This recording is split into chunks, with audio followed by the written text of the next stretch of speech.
WMCJLTV, World Media Coalition, Jazz Lovers Television Network. News, business, arts, culture, and entertainment.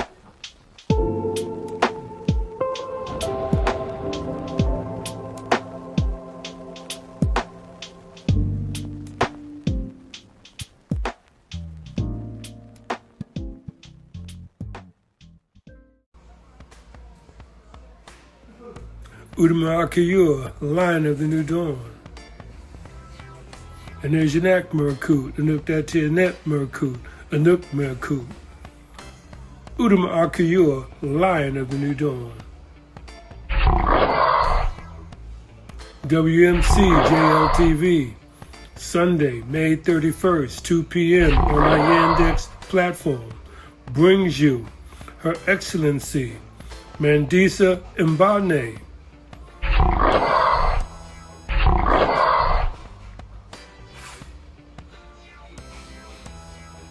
and His Excellency Martin Moabe,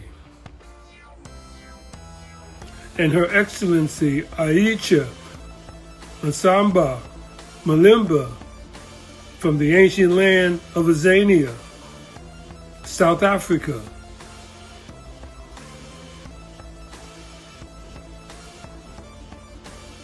Sunday, May 31st, WMCJLTV, Mandisa Mbane and Martin Moabi. Sunday, May 31st, 2 p.m. on our Yandex platform with Aisha Nsamba Malimba speaking on their ancient civilization, the news, business, and arts and culture in Azania, South Africa, 2 p.m. Sunday, May 31st on our WMCJLTV Yandex platform.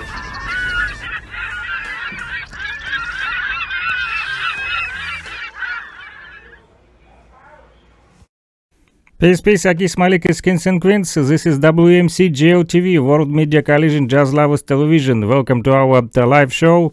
Makakovu, how you doing? Very well, Zulu King Fixin. And I want to welcome our guests from South Africa. And we are international broadcasts with Zulu King Fixin and Lugansk People's Republic and the Russian Federation. And our guests are from the ancient land of Azanian, now known as South Africa. So could everyone open up their camera and the microphone, please, so we can bring you into the conversation? And we have Aisha and Mandisa and Martin Moabe. So could Mandisa and Martin open their camera up, please?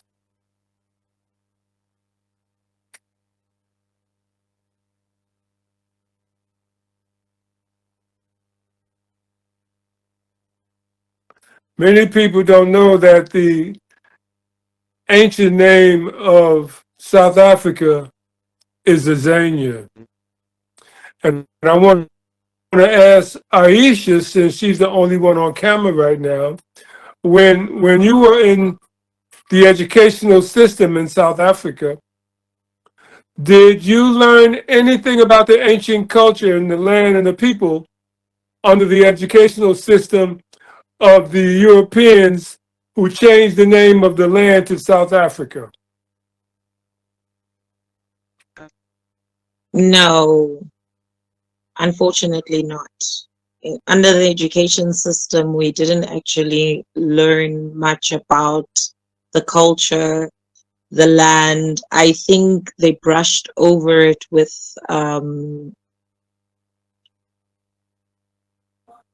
I would say today, in hindsight, a disrespectful story of Shaka Zulu. And that's as far as what the education gave us.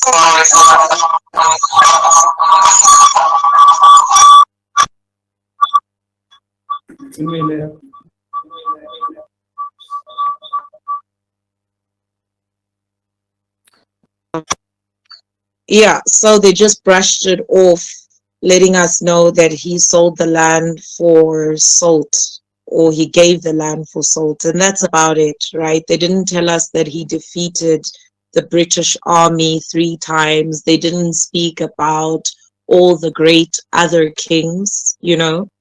So the education system was very much um, a brush over our own history, but making us think that Jan van Riebeeck was the one who found us.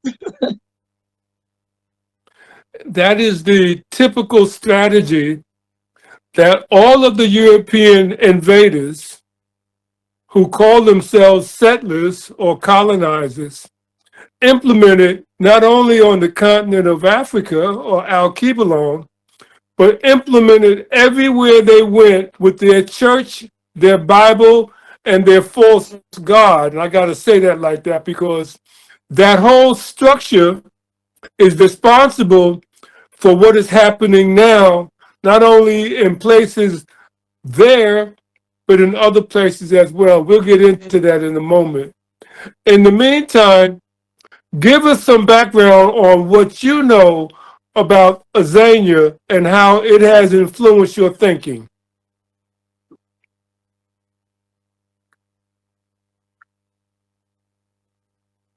Well, sadly, growing up, I had a very different perspective on the people and the culture. I was given the fact that I am being hosted in South Africa, okay, because I come from Central Africa. So I had a very negative experience and knowledge about the indigenous people of Azania, as you put it. I was told that they were violent, that they were criminals, that they were uneducated, that they were lazy, and therefore that's why they were in the situations that they were in, right? Because apartheid's history was not really taught as to how the people were segregated, how they were not given opportunities, how they were not allowed to go to schools, how Bantu education became a thing. So as a young child, growing up in the suburbs and not really seeing many people that look like you see them at school, but then they have to go home with a kumbi. So there's not much of an interaction. There was there is an effort to make us look down on each other and make us believe that we are in the place that we are in today because it's our fault and we're not working hard enough, we're not smart enough. So when you grow up and you understand that which you've said, that they gave us false gods, that they gave us false teachings, and now we have to go back and undo the things that was done to us through the education, through the religion. I think that's where it gets a bit complicated. It gets sad because a lot of our elders have passed over with the knowledge that we so desperately need. But I am grateful that a lot of us are remembering more than awakening. We're starting to remember who we are, what we are, and we're starting to share so that we can collectively understand what was done to us psychologically, spiritually, economically. And yeah, I hope I answered your question. Oh, yes, most definitely. Mandinsa, can you hear me? 100%. Thank How you. are you? I'm good, thank you. And how are you? Great to have Wonderful. you in the great to have you in the production. Thank, I was thank you. asking Aisha about the educational system, and I use that term sparingly because education that they teach us is more indoctrination and propaganda and lies than it is constructive thinking mechanisms for our people to grow into their identity as we are born in our identity. So I wanted to get from you, what are your thoughts on the ancient land of Azania being renamed South Africa, and the people that renamed it, what are your thoughts on how they have inculcated the lies that they teach us that we are supposed to take as truth? What are your thoughts on that? Thank you for the opportunity. Firstly, I doubt that it was even Azania. I think there was even more of an ancient name before Azania. But unfortunately, because our history has been so distorted, we have lost, meaning to the name. Now, just to answer your question right now, basically, for them to even give us South Africa, meaning there's no substance, no meaning to that name, it is basically also to kind of more or less trying to erase the essence of who we are. Hence that you see that we really don't have much of a root in terms of understanding our identity. So there's been quite a lot of effort, in removing and distorting our history through the names and giving us colonial names. It has come with a lot of undertones, to be honest. And we've been having quite a number of debate, also trying to change, a lot of names. Even, for example, if you look at Port Elizabeth, because most of the towns that we have been named, after colonial masters. And us even trying to now reclaim by changing, some of these towns, for example, you'll find that even the names that we've been changing them to are not really names that majority can say that it's really having a lot of substance, so they are just basically kind of trying to service whatever that needs to be serviced at that time because of the demand administratively. If we're going to go back to South Africa as a country, what would we name South Africa, for example? Would we even consider Azania? What is the meaning of Azania? If someone can just educate me around that.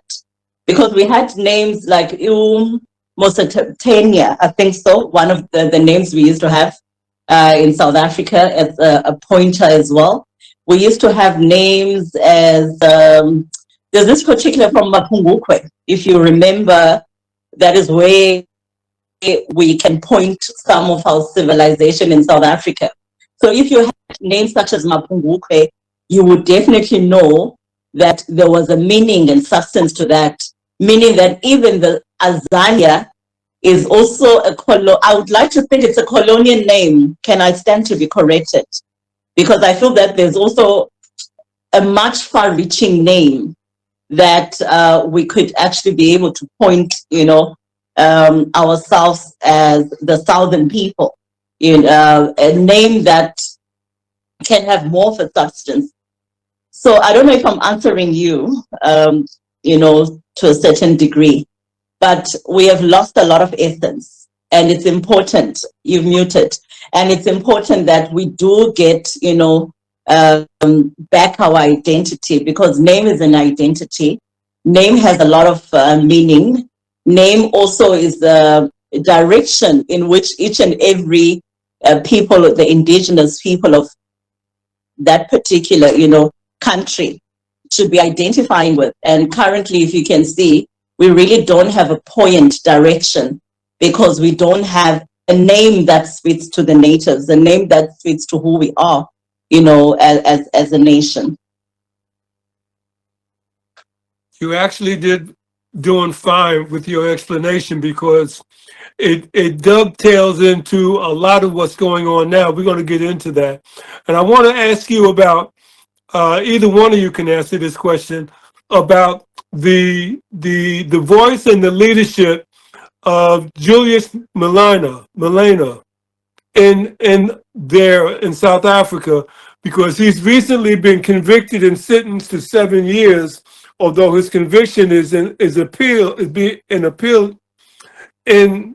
appealed, but he's been convicted and sentenced to 7 years in prison simply for firing a rifle in the air in celebration. And from what I understand, he was married and his first wife was killed by a European, and the European had a slap on the wrist. You want to speak to that, please? Either one of you? I would like a brother Moabi to answer that.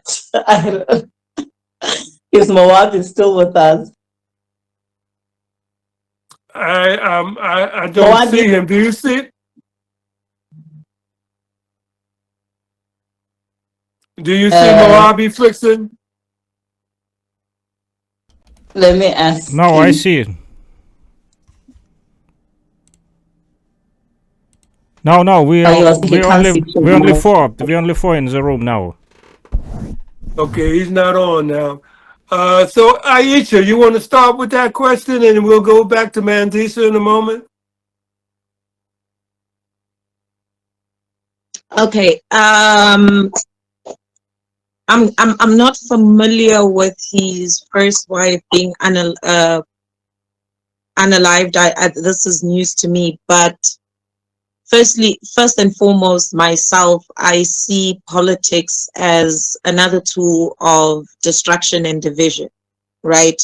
So when I refer to Julius Malema, I'm not speaking to him as the politician. I speak about him as the brother.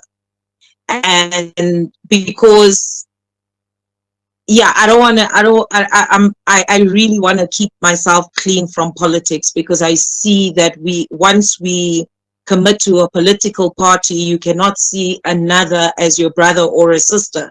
All you're doing is looking for, what is going to bring that political party down. And in essence, what we're doing is we're tearing each other down. And that's what the political arena is. So when I personally watched his conviction by a white woman, I was completely devastated, because it speaks to the history of white women always being innocent, the audacity for her to actually use the Black experience to convict a Black man, right? We never hear them speaking about our elders that have to go to the hospital early in the morning or to courts. We never hear them speaking about the children that have to wake up at 5 o'clock in the morning and walk kilometers. So I was very offended as she started passing down her judgment and using the Black experience to anger the Black people. And then, it was heart-wrenching to see him convicted, another Black man being used as the strongest amongst us, the one with the loudest voice that means what he says unapologetically. That was like a humiliation ritual for me. And now here goes another Black man. He has to be convicted. He has to be convicted. And then watching his wife and knowing that he's got Black sons, having to, it was just, I think I cried when I was watching it. It was what the system does to us. So I was very, very, my opinion on it was very traumatizing for me. And unfortunately, because of political parties, we had some brothers and sisters that said, while you do the crime, you have to pay the price. And that was heartbreaking, because did the crime justify the sentence? And she says that we are all equal before the law, but we're using the Roman Dutch law in Africa, right? And are we actually all equal before the law? No, we are not. And we know this. So I was very devastated to see that. I was also very devastated with the reaction of our people, some of them that supported the judgment, until they will understand that tomorrow they will be defending their sons, because they are making an example of them. They're giving us an example. They're showing us what we're headed, what we're leading into. I hope I make it make sense, but I land there. Yeah, you're making a lot of sense. You're making a lot of sense. Mandisa, do you wanna add to that, please? No, exactly as our sister had stated. I think there was quite, a lot of outrage. In a way, we all connected, and we felt as if we were being taken back to the dark era, because you could see that the judge was quite compromised, and apparently the judge is a huge supporter of what do you call this? The VFF.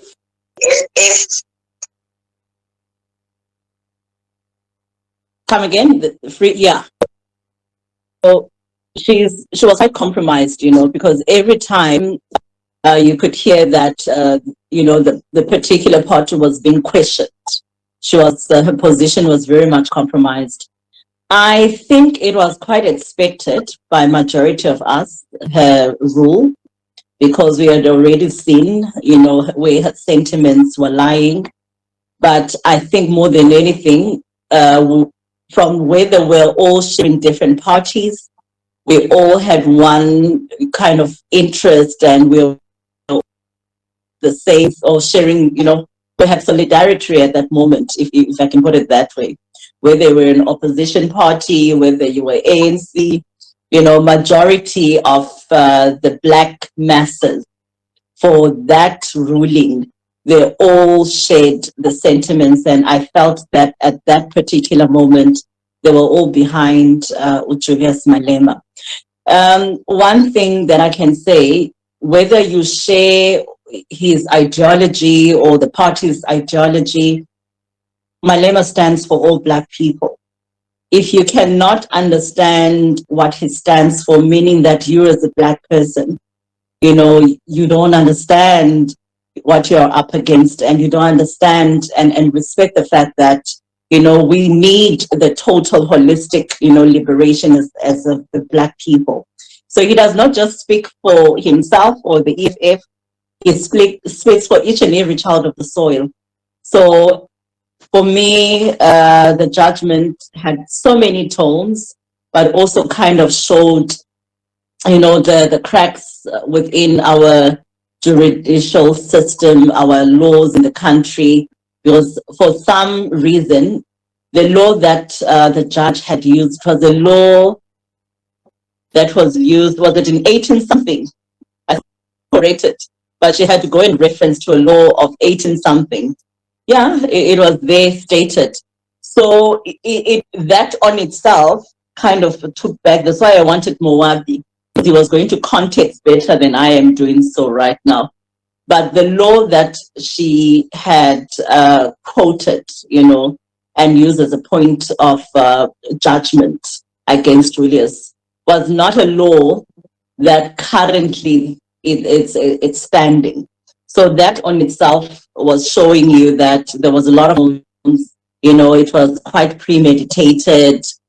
She was not using, the law to judge the system, but more, or the case, but she was more using, her sentiments and her whiteness. Thank you.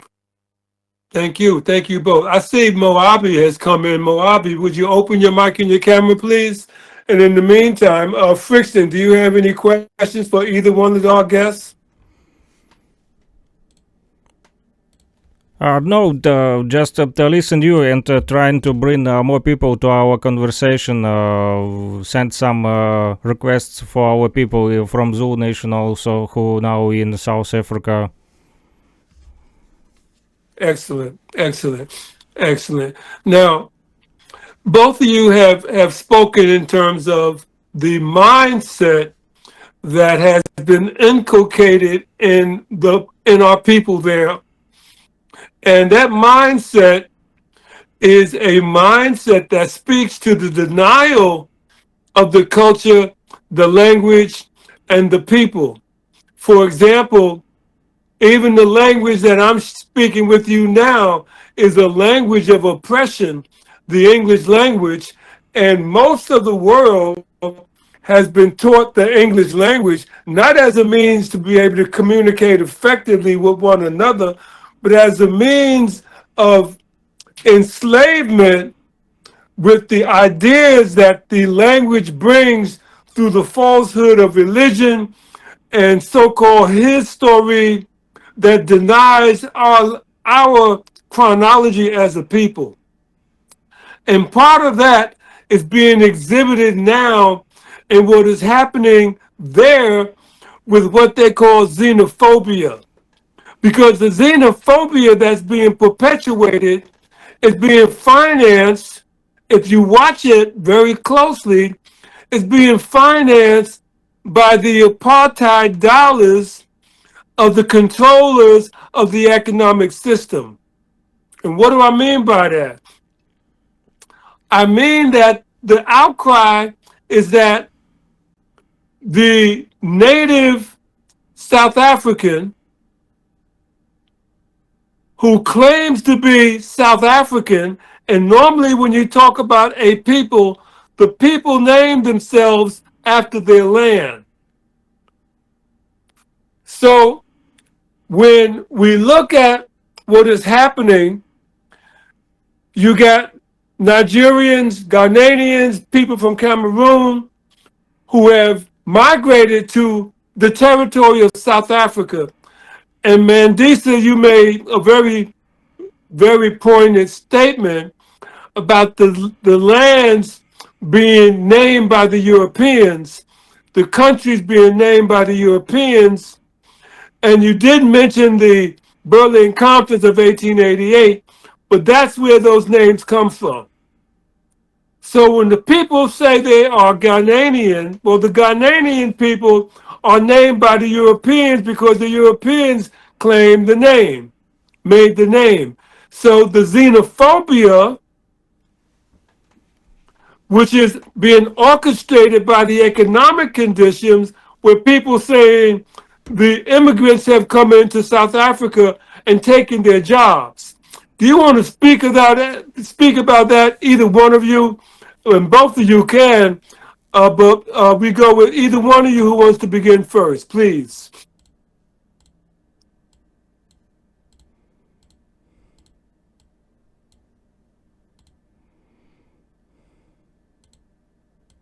I see that Moabi is in and out.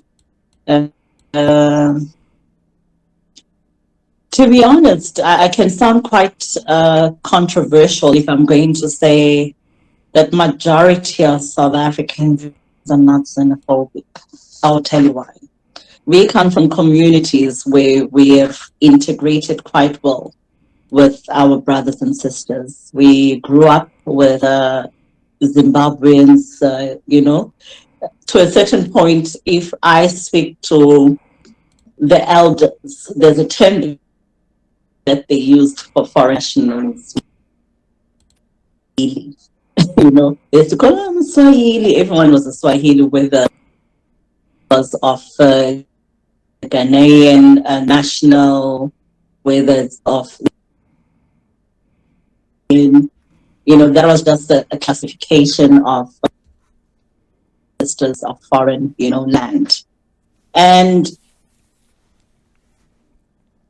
such, if we were relatively xenophobic, that's number one.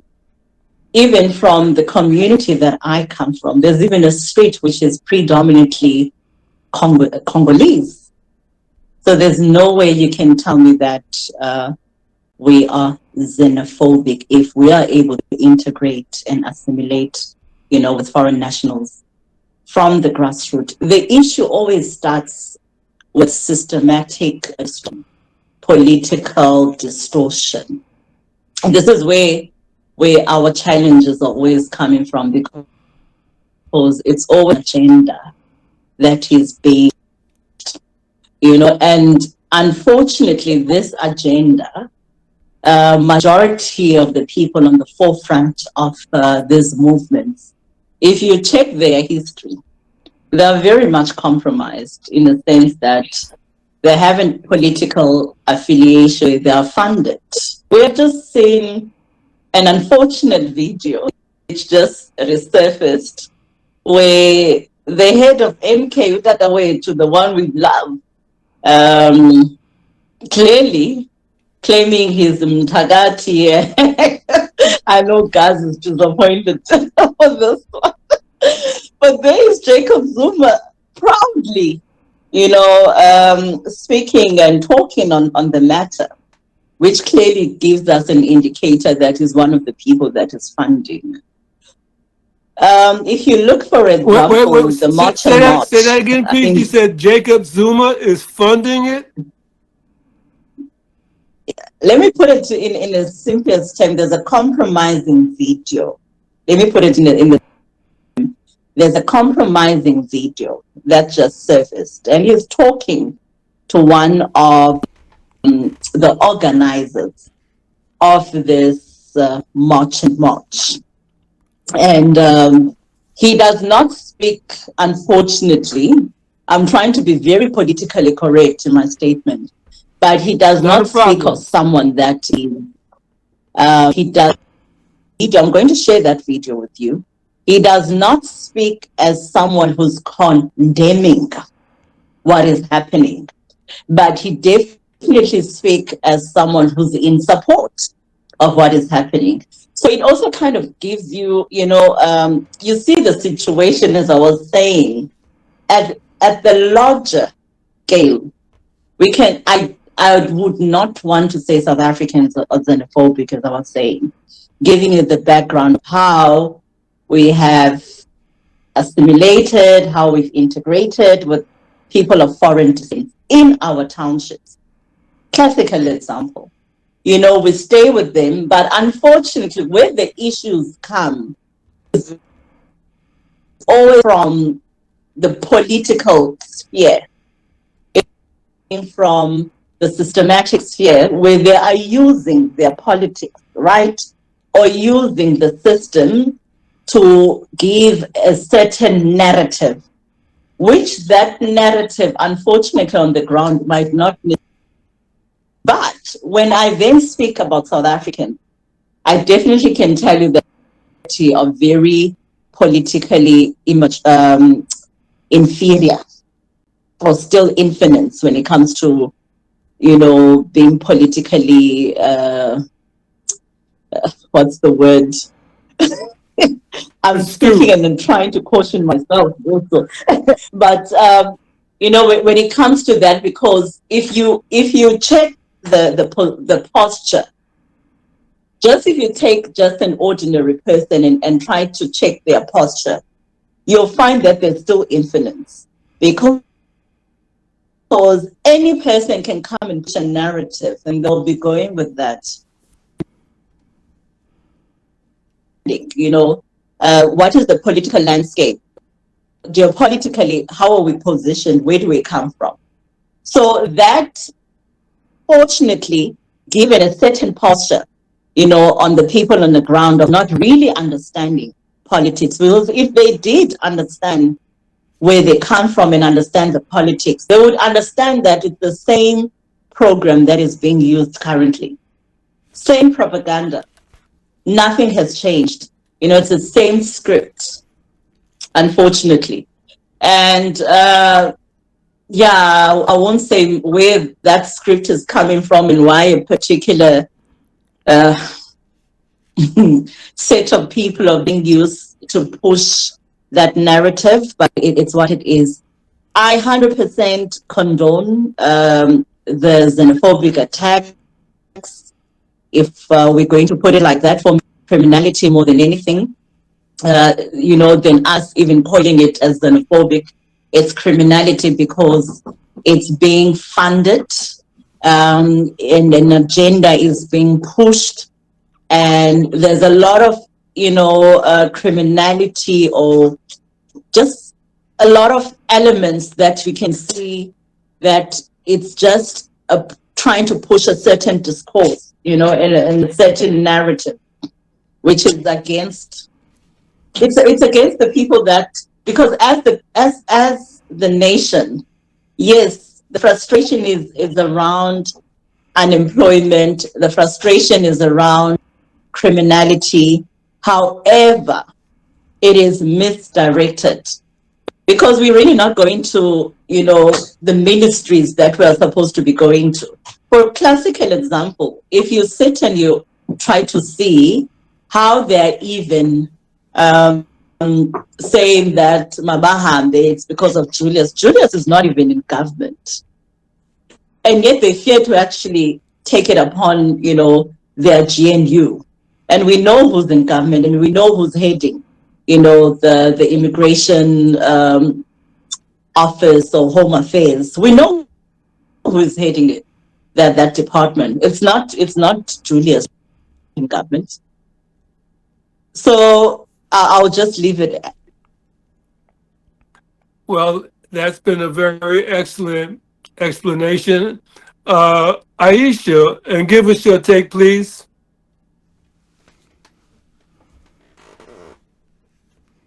Wow. I'm gonna steer away from politics and I'll just speak to the people. I Yes, totally please. agree with Mandisa said 100% as that South Africans are not xenophobic. I think what a lot of people have done, especially immigrants that have a certain agenda, what they have done is that they've used this outcry of March and Dudula to kind of hide their criminality under the banner of xenophobia. I say this because of what happened in Joburg when 2 Somalians were gunned down. That had nothing to do with what was actually happening. That was a hit because of turf. So there are some migrants who are using the banner of xenophobia to actually do a lot of harmful things to themselves and each other, and then say that it's done by South Africans. There has been isolated case on the ground, but it hasn't been it hasn't been what people are saying. Myself, right? I grew up in South Africa, but I consider myself just an African for my own personal beliefs. But I can tell you that I've had unpleasant experiences, but that is isolated in the 30 years that I've grown up in South Africa. I've had great elders, great friends, great support structures, great family, those that have helped me to find my true identity as an African. They are loving people. It's so sad to see such a beautiful people being criticized because of a handful that are paid to discredit the ubuntu that the South African people actually hold. So yes, I know how it looks like on social media when people are watching videos and so on and so forth, but it's sad to see that we have not woken up to the fact that South Africa has actually done a lot for Africa. Because if you look at the refugee crisis on the continent, we are sitting at about 3 million refugees who are living in refugee camps all over. If you look in East Africa, you'll see that they're living in refugee camps from Sudan. There's refugee camps in Uganda, in Kenya. They are living in the most atrocious conditions. Some of them have been in refugee camps for 40 years. But when South Africa took immigration, especially the Refugee Act, because of what they had gone through in apartheid, they didn't want a black person to live in isolation. So they allowed us to integrate. They allowed us in their communities. And with that, there's also a responsibility that comes from us immigrants, right? Ubuntu is I am because we are. So the first step, South Africa opened their arms to all of us. And the second step is for us to appreciate that gift of life, because some of us, it was literally, if we didn't come to South Africa, we would die. So we have an innate responsibility to the people of the land to treat them with that respect, because they gave us that respect when we came. Am I making it make sense? Oh, you're making a lot of sense. Oh, you're Both of making a you are lot of making a sense. lot of Both of you sense. are making a lot of sense. And So this is why I'll And this is why I appreciate having you two Sultanette Queens bring this information forward, because what's been disseminated is pretty much propaganda. And I'm glad to hear the recognition that this is being fomented purposely. So continue. I'm sorry for interrupting you. Yeah, I mean, if you see myself and Sister Mandisa, we are like two aunties. Because we are always, I am always protecting her children and she's protecting my kids as nature would have it. And we're always going back and forth. And she's defending my children and I'm defending her children. And that is the essence of Ubuntu. That is the essence of family.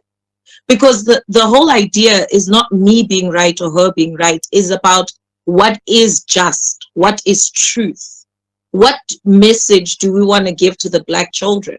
And myself as a refugee in South Africa, I want people, refugees like myself or migrants that come, I want them to be able to understand that we have been given a land where we can be alive, where we can have family, where we can do what we can't do back home. There's a sadness about it. We lose our language, we lose our culture, we lose our families, and then we are like adopted here. So we have to be responsible. And Mandisa is cautioning her kids to say, when visitors come, this is how we must behave. And because we love the continent, it's not so much about where you come from, but you also need to understand the history. You know, I get upset when I see Africans deliberately being very vile and rude to South Africans. I get upset. I get offended, because that is not the true nature of the people that we are around with, that we speak with, that our children are entrusted to. This is not the nature. So I get offended that they're being misrepresented. And I understand sometimes when Sis Mandisa gets offended when, like, for example, Jacinta, the way she behaves, the Lady of March and March, I can understand. But the whole idea is unison. How do we come together? How do we find solutions? How do we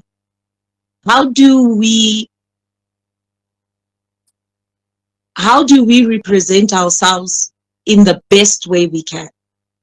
So no, the majority of South Africans are not xenophobic.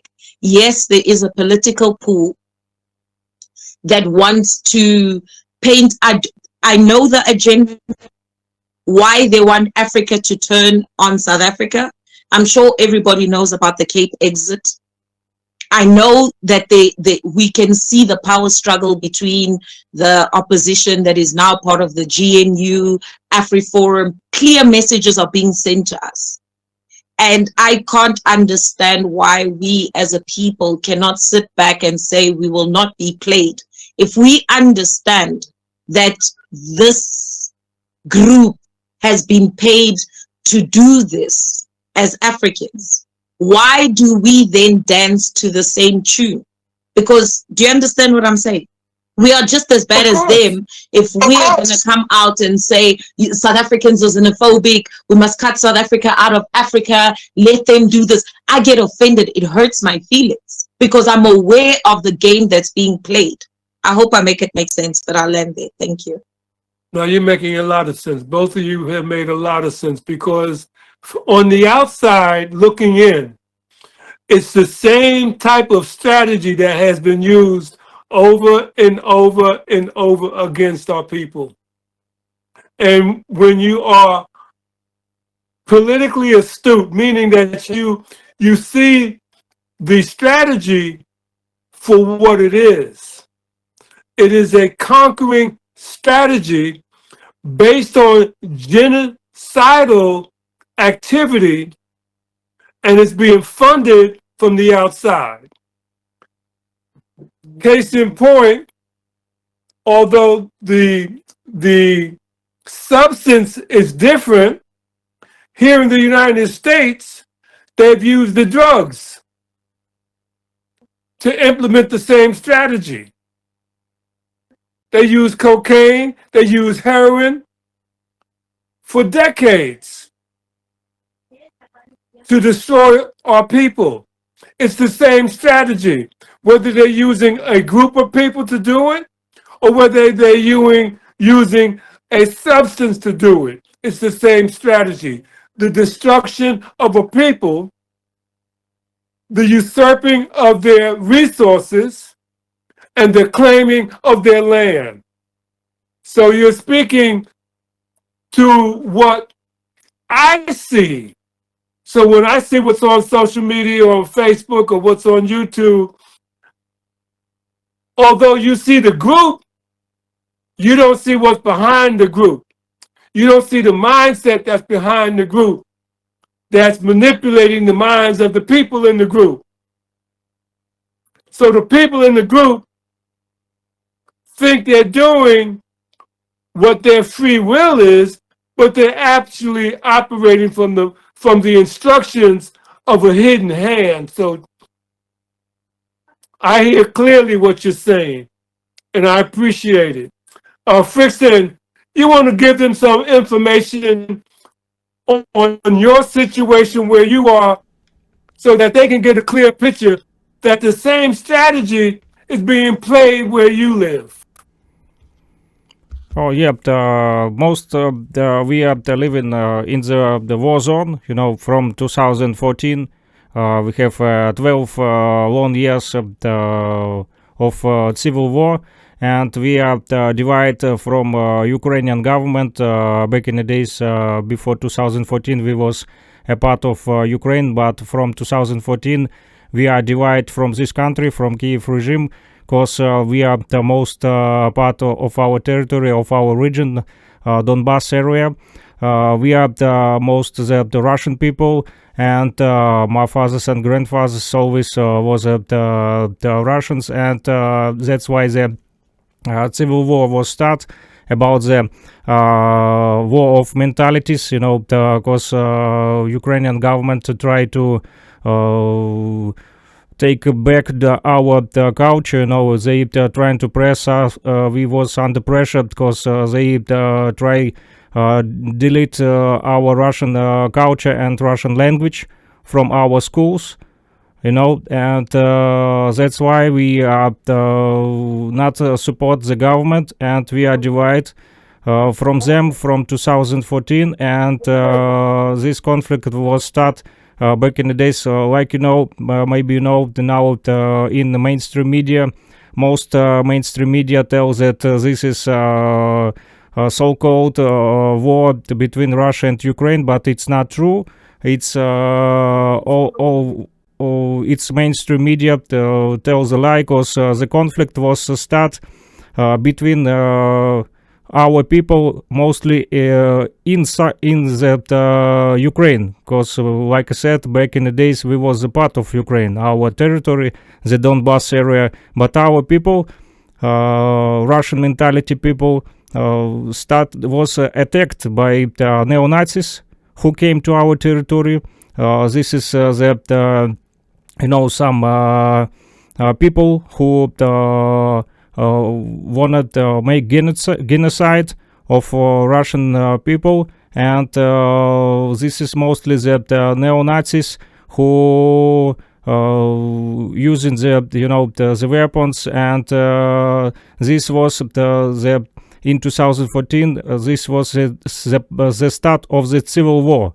This was not invasion of Russia in Ukraine. This was a civil war between people from Donbass area, from Lugansk territory, where I am now located, and we was divided. Our people in Lugansk People's Republic was divided from Ukrainian government. We don't want to be the part of Ukrainian government. We don't want to follow them, because they trying to kill our mentality. They trying to kill our children. They killed our schools. You know, they delete our language, our culture, and that was the conflict begin. And the conflict was begin 2014, and today it's continue. But today we are already the part of the Russian Federation, because our Lugansk People's Republic, when we are divided in 2014 from Ukrainian government, we made the referendum, and our people was voted for the independence from Ukraine, and then we are our people voted to join to Russian Federation, where mostly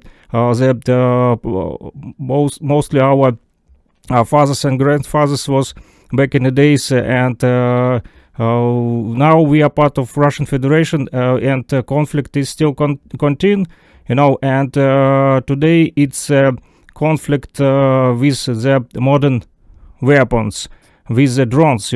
It's the drones that flying in the sky every night. We feel like they sound, under the roofs, and they attacked not that only the soldiers. They attacked the schools.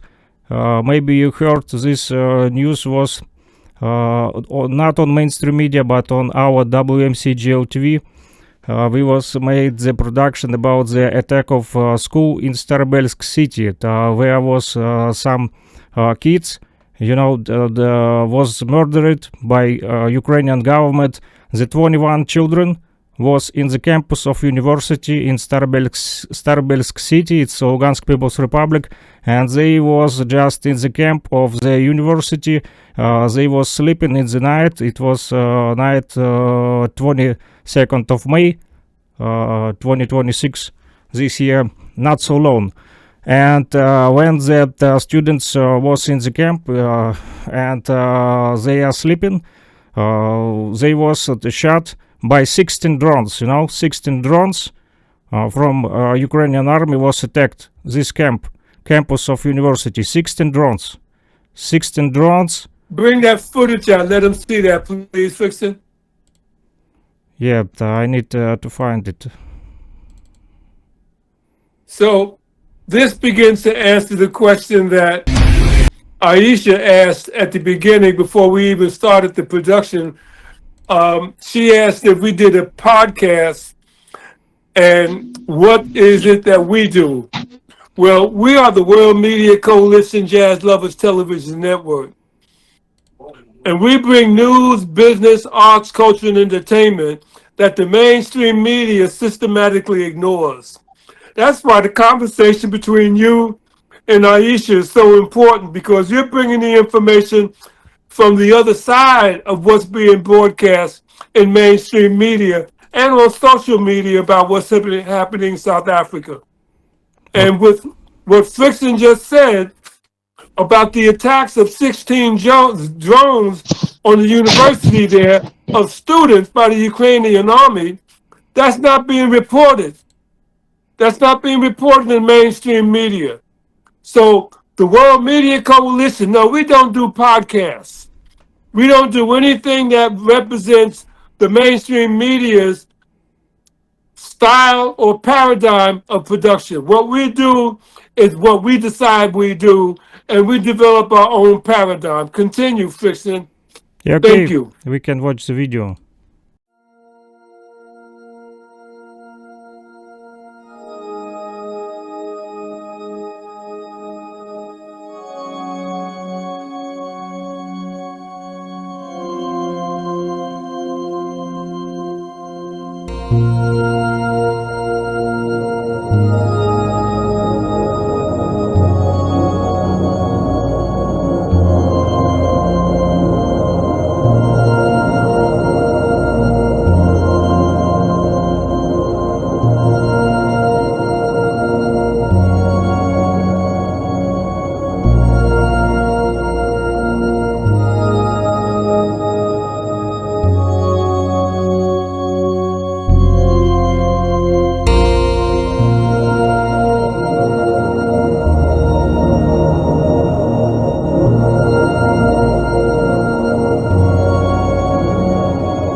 I realized straight away what was happening because my bed is right by the window. I heard a massive explosion, looked up and saw sparks and flames coming from the 5-story building.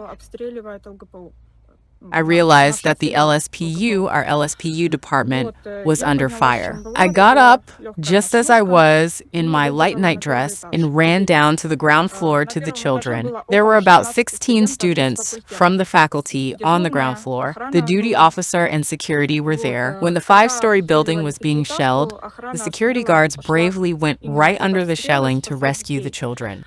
We crouched down in a spot where there were no windows, glass, or anything else, as required by safety regulations. It was incredibly scary. We didn't know whether they would shoot at us or not because it was all so close, so loud.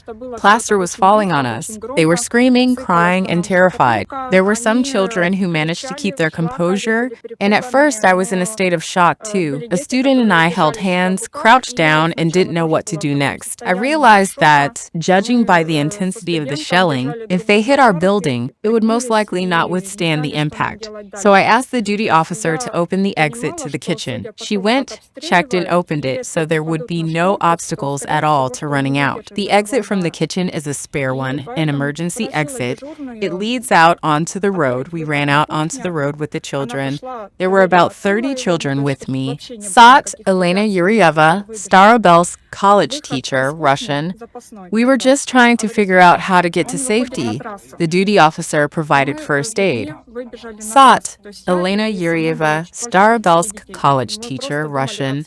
They were glad that we were escaping. Their feet were bare. Many of them had no shoes on. They were injured, but they ran and kept up with everyone else. They said it was better to run in pain through the mud and over the stones than to stay where the shelling was taking place.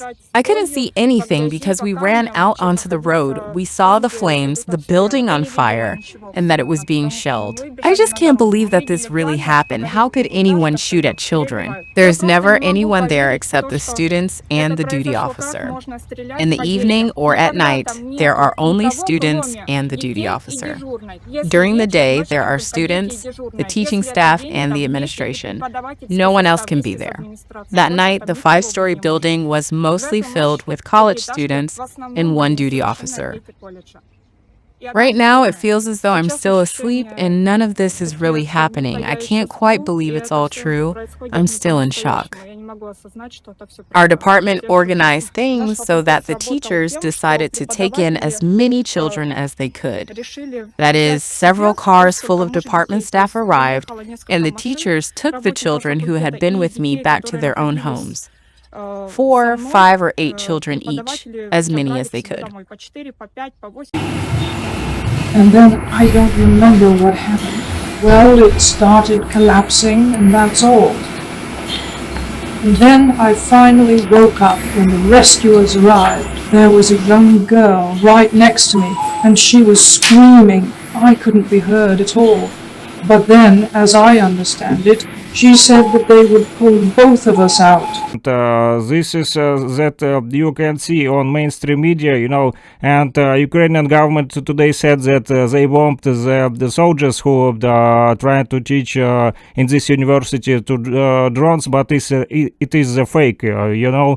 They trying to sabotage the truth, and they don't wanna show the real situation. These girls, some of them trying to have marriage in May. Some of these girls trying to have education. They was trying to have education, and in future they trying to be the teachers. You know, some of them. I know some of them because I'm living in this territory, and one of my good friend, she is working in this university, in pedagogical university. This is not the army university. This is pedagogical university, and one of my friend, she is a teacher, and she knows this situation entire. That's why we speak not like official mainstream media. We speak from the people of Lugansk People's Republic, and this is the truth. Thank you, Fixin. I see Moabi has opened up his camera. Moabi, you want to bring yourself into the conversation? Are you guys able to hear me? Excellent, excellent, Can you guys excellent. Yeah, we hear you. can you guys hear me? Yeah, we hear All you. right. Yes. Oh, okay. Now, firstly, I would like to apologize. I was having technical problems connecting here. I've been fighting my phone for the last hour to make sure that I join this conversation. So, yeah, thank you so much for your patience. And I'm sure that, at the beginning of the conversation, I heard here and there when Mandisa and, of course, Sister Gaz were, giving their input. But I just want to take back to that issue of xenophobia or a funded strategy to fragment South Africa. That's what I like to call it, because it is a strategic way of fragmenting this country. Remember, ultimately what they're looking for is Cape exit.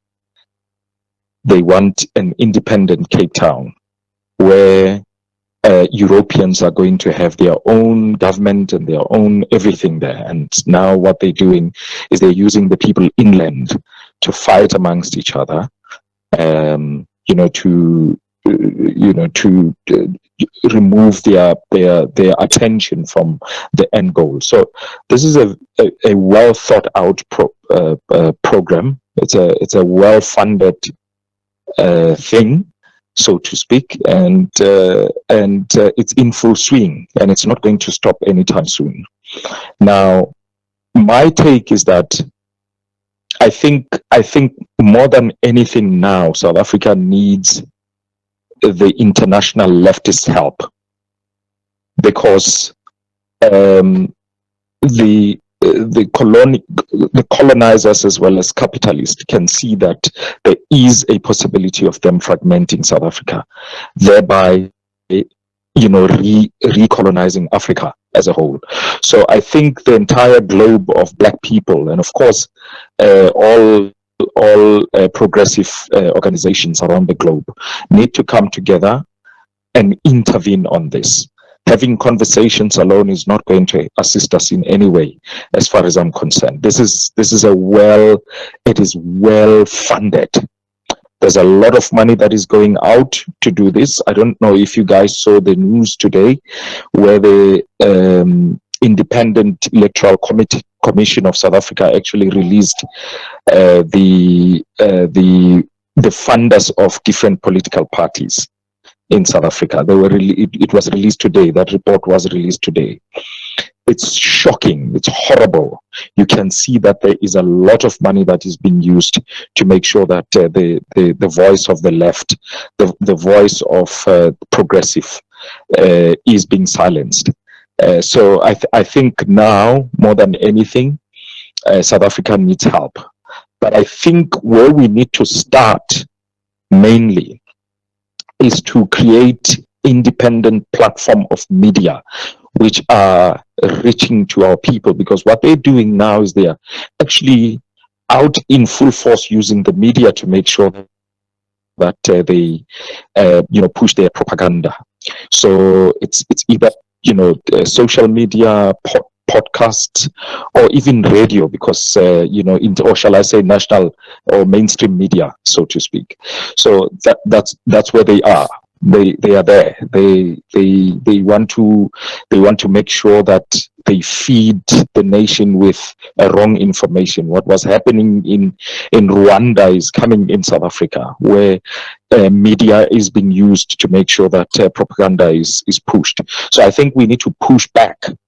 We need to find ways in which we can be able to, penetrate media spaces to push, the truth, to teach and educate our people. Because I don't know if Mandisa or Sister Gaz did cover this, but the education system of South Africa is actually also a problem, because, it's easy to manipulate a South African mind. It's very easy. You know, I can abuse you in South Africa and still blame someone else. I can abuse you in South Africa and still say it's someone else's fault because of the education system, a colonized education system that our people, you know, have had. I mean, many of our people can see what's happening. They can see that their government is actually failing them. They can see that in actual fact, the failures that are affecting them are due to government own doing. But because, you know, the media is saying it's foreign nationals, everyone is just riding on that bandwagon, you know. And I foresee Rwanda again, because remember, if you follow what happened in Rwanda, it started with media. Whatever happened in Rwanda started through the media. There was a propaganda that was pushed on the radio.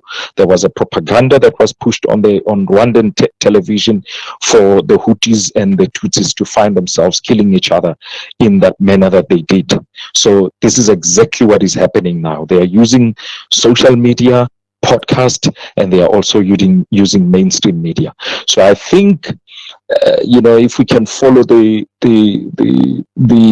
tactics of the ANC and other liberation movements in the African continent, which had their own radio stations in the 1970s and the 1960s, trying to push a propaganda of their own to make sure that people know throughout their countries and all over in the African continent of what is happening in South Africa, of what was happening in Mozambique at that time, of what was happening in Zimbabwe at that time, in Botswana, and everywhere else, because of course mainstream media at the time was hiding the truth of what was happening in the African continent.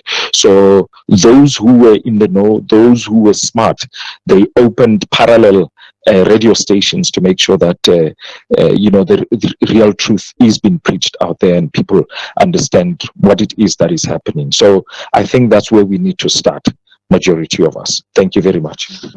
So you're actually on a platform that you are speaking about, the World Media Coalition Jazz Lovers Television Network.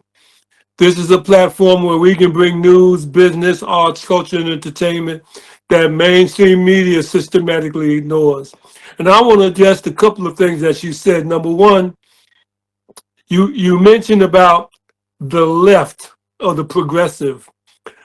And I got to talk about that because that term was born in the 1960s, late 50s, in Birmingham, Alabama, when they had the march that was led by people like Martin Luther King and some of the others marching in Birmingham, Alabama on the George Pettis Bridge. And they termed that as a leftist march, propaganda narrative, because when you talk about the left is about raising humanity, but it's propagandized as being left. And the right is based on racism, conservatism, oppression, and theft and genocide. So that's the right. And then the left are people who want to improve humanity. So how is that left? And how is genocide, oppression, and racism right? But you see that mindset development coming out of the terminology that mainstream media and the political arena perpetuates. And then you spoke about how the conflict in Rwanda, the conflicts that are happening in Sudan now, the conflict that is happening in the Congo now, are being fomented by the same forces that call themselves settlers, when in fact they are really invaders and criminals who are usurping our people and the land and the resources. So your commentary is very, very significant. And to be able to develop the platform from which these broadcasts are made. We don't use the term podcast because podcast is a subjective term, meaning that it's beneath mainstream media. We're not beneath mainstream media. We are mainstream media coming out of our community, bringing news, business, arts, culture, and entertainment that mainstream media systematically ignores. So I'm glad you have come in and finally made it in. We were holding on till you got here, brother.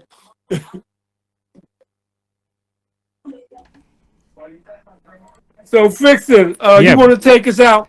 Yeah, Makaku, a few words. A few days ago, you sent a great message to our Telegram. If you at our guests today, we now at Telegram. WMCJLTV will be also great to spread the information between us. And you sent some video interesting about the man who is named the Peter Thiel. And in this video from you, I know that he is a German-born American billionaire who built the so-called Palantir. And this Palantir software using today for killings, in Gaza and in Iran. And you must know that this Palantir also today using in our territory. They use the drones that was with this software of Palantir, and maybe so-called Blackwater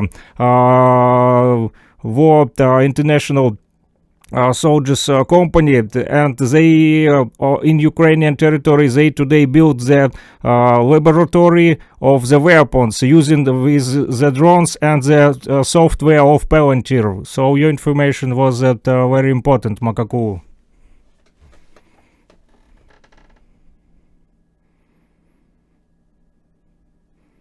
Thank you very much that join us. We usually every week live and direct. Like Makaku said, we are not podcasts. We are now live on the Odyssey channel. You can also follow us on our Odyssey channel. And also we have our main site, WMCJLTV, where you always can have full information about our television network. It's international. In Brazil, in India, in United States, in Africa, and in Russia, and in different territories, so you are always can be our guests. We usually live and direct every Thursday, 12 noon EDT time. But today we have a special production with you, so thank you very much that join us. Peace to the Africa from Russia. Yes. Thank you all, Mandisa. Aisha, Thank you. and Thank Moabi. you. Thank you. And I gotta say this before we go out because Mandisa gave me a nickname. You want to tell him my nickname, Mandisa? Wise ones. I call him wise one. Every time she says that, I got to laugh. Thank you, Mandisa. We want to thank you all for coming on. And we need to continue getting information from you guys. So please don't disappear, okay? No, we won't. Thank you very much. See you. Thank you. Take care. Thank you so Bye. much. Take care. WMCJLTV, World Media Coalition, Jazz Lovers Television Network. News, business, arts, culture, and entertainment.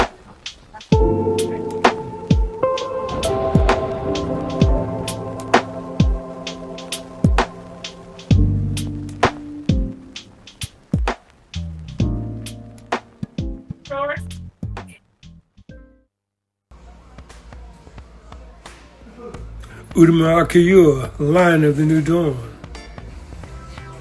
And there's Yanak Merkut, and if that's Yanak Merkut. Anuk Merku, Udum Akiyua, Lion of the New Dawn. WMCJLTV, Sunday, May 31st, 2 p.m. on our Yandex platform, brings you Her Excellency Mandisa Mbane,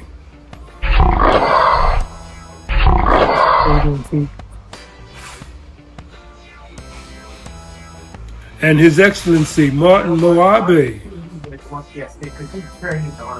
and Her Excellency Aicha Masamba Malimba from the ancient land of Azania, South Africa.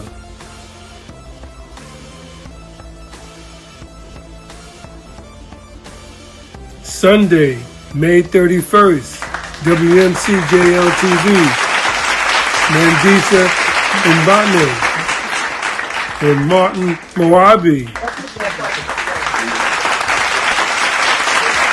Sunday, May 31st, 2 p.m. on our Yandex platform with Aisha Kasambe Malimba, speaking on their ancient civilization, the news, business, and arts and culture in Azania, South Africa, 2 p.m. Sunday, May 31st on our WMCJLTV Yandex platform.